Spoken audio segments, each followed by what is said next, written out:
Okay mga guys, so nandito naman tayo sa ating YouTube channel, no? Para magbigay ng reaction video. Ito meron tayong latest na balita sa ngayon na ang Philippine Navy nag-deploy ng warship sa Skoda Shoal.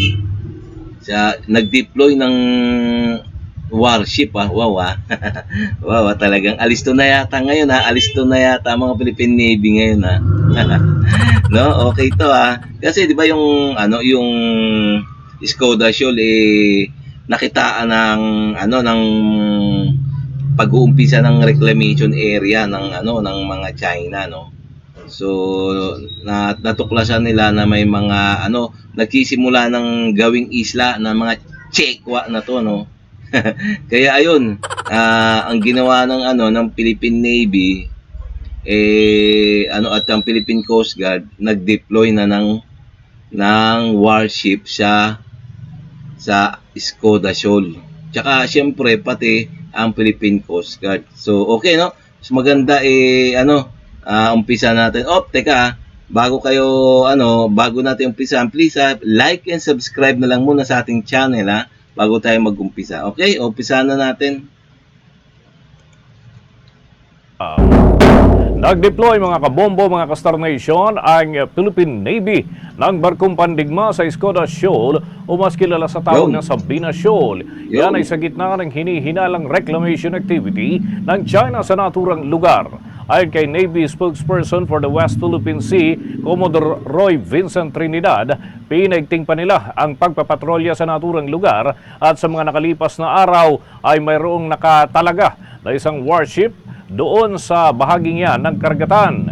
Ito ay para masiguro na may bubunyag ang ilegal na gawain kung sino man ang magtatambak ng mga patay na coral sa nasabing area ng Sabina Shoal. Saad pa ng Philippine Navy official na noong 2011 o 2012. Teka lang nag-deploy talaga, no, ang ating mga official ng mga official ng ating Philippine Navy ng kanilang warship. Nakakatawa, no? Nakakatuwa naman isipin niyo, no, mga guys. So talagang parang alerto na sila, no? Kasi nga yung dati kasi, 'di ba? Yung mischief reef sakop pa natin 'yun. Tinayuan ng mga ng mga base militar ng China. Ang bilis. Samantalang yung yung ating gobyerno noon, wala, papatay-patay lang, patay-tae lang. Nang gawin ng China ang lahat ng reclamation activities sa bahagi ng West Philippine Sea, kung saan gumamit sila ng mga higanting dredger para naman makapaglipat ng buhangin at magtayo ng base area para sa kanilang mga puwersa, yung tinatawag na base militar dyan sa Mischief Reef at Subi Reef pati na sa Panganiban Reef. Subalit sa pagkakataong ito, walang napansin na presensya ng mga dredger. Bagamat nakitaan niya ang resulta ng naturang aktibidad kung saan maraming durog na corals doon sa area ng Sabina Shoal. Maaari umanong sabihin na ito ay isang partikular na pagtatangka upang mabawi ang parte ng West Philippine Sea at bumuo ng isang artificial island. Sa kabila nito ay siniguro naman ni Commodore Trinidad na nakabantay ang kanilang panig sa sitwasyon at ang Philippine Navy kasama na ang Philippine Coast Guard para maiwasan na maulit pang nangyari sa nakalipas na mga panahon.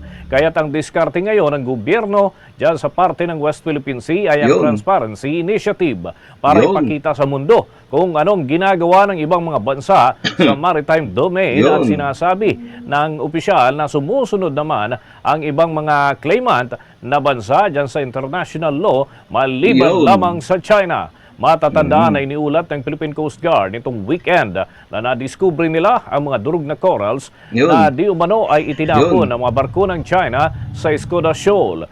Sa umano kaya nga, ayan, itong mga China na to, ang bibilis nila kumilos, no, kung di nyo napapansin. Kung di napansin ng mga ating Philippine Coast Guard yan, mayroon na naman panibagong isla na naman, malapit pa sa Palawan. Kaya, ayun, talagang kawawang-kawawa talaga. Yung dati kasi parang parang tatanga-tanga pa noon sila yung ating Philippine Coast Guard and Philippine Navy natutulog sa kangkungan. Ngayon, medyo alerto na ngayon. Ano? medyo alerto na sila kung napapansin nyo. Kasi aagawan na naman sila ng ng teritoryo ng China. Pagtatawanan naman sila ng mga tao. May panibagong pagtatangka para sa reclamation activity. Bagamat itinanggi naman ito ng China at tinawag ng Chinese Foreign Ministry spokesman na Wang Wenbin na chismis lamang. Sa kabila Uy, aba, nagsasabay na rin ng China, mga chismis. Ba? Alam din na pala nila yung mga marites, ano? ito ay sinabi ni Commodore Trinidad na nananatiling alerto ang Philippine Navy upang maiwasan ang anumang build-up sa Escoda Shoal na nagpapaalala sa ginagawang militarisasyon sa Panganiban Reef o Mischief Reef sa nakalipas na 10 taon. Tama yan, no? Tama, magbantay kayo mga Philippine Navy kayo, Philippine Coast Guard. Ayun naman talagang trabaho nyo sa ating bansa. Totoo naman, di ba? So, guys, pwede rin kayo magkomentaryo dyan, ha? Sa baba. Pwede komentaryo, suggestion kayo ng mga nasa isip nyo. No? So, itong komentaryo natin to, ayun na nga. So, parang nagiging alerto na yung ating mga Philippine Navy, no? Philippine Coast Guard. Hindi na sila tatanga-tanga ngayon. Di katulad nun, ang daming di ba? Ang daming nakuwang isla, ginawang isla diyan sa West Philippine Sea ng China. Ayun na nga, tinayuan na nga ng tinayuan na nga ng yung mga base militar nila.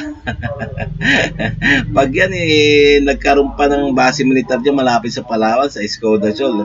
Ewang to na lang. Ang tanga-tanga na nila. Okay, no guys, so kung nagustuhan niyo yung mga ganitong reaction video, please like and subscribe na lang muna sa ating YouTube channel. Okay?